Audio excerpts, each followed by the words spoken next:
Hello, good morning mga kababayan, mga simpleng buhay USA, mga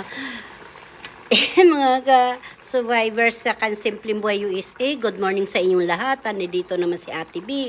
Nagluluto ng ng pork, tsaka gagawin po ito ng paksiw. Paksiw baboy kasi may bulaklak siya eh. Kunting asukal lang hinalo ko dito mga kababayan. Patutuyuin ko lang siya konti. Hindi ko to ginisa, dinirikta ko siya, pinaghalo ko yung sibuyas, bawang, saka daw paminta. Tapos pinakahuli ko na yung bulaklak na dahon. O bulaklak na dahon, bulaklak ng saging. Kaso yan, ganyan na siya. Masarap po yan, nakakain po talaga yan. Sarap yan kainin, may gulay siya. Yan mga kasimple, mga nanay, kumusta po kayong lahat? Si Ate Vilma, si Simpleng Buhay US ito, nagluluto kasi gabi na naman sa amin. Kayo po, ano po ang ulam nyo? O natutulog na po pa kayo? Yan po. Yan po, ilinuto ko naman menu ko ngayon ay adobong, paksiw, adobo. Ako, ano-ano lang to. Hindi ko alam kung paksiw to o humba o ano. Kasi maitim eh. Simple. Thank you sa mga naka-survivor sa akin ha. Salamat sa mga nagmamahal ka Simpleng Buhay USA. Mahal ko din kayo. Alam ko yan kung sino nasusuporta sa akin. At mga simple lang dyan, nananahimik, nanonood sa aking video. Ay salamat po sa inyo. Thank you very much.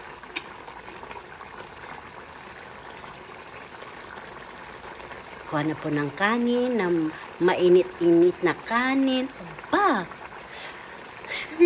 Paris-paris na po ito. Tapos, may Coke o Pepsi, Royal, ay naku po. Tsaa o tea, ay naku po. Mango juice, ay naku. Busog po tayo. Paano po?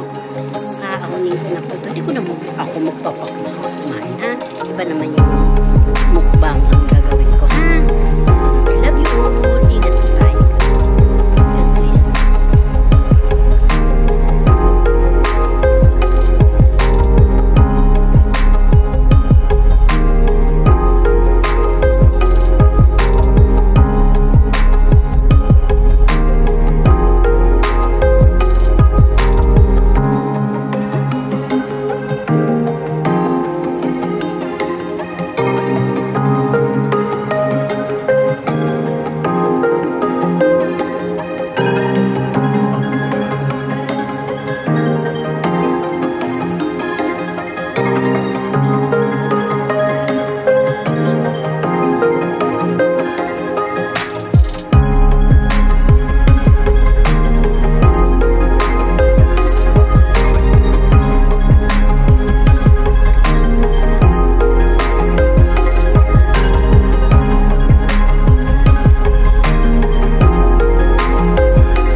Sura yan.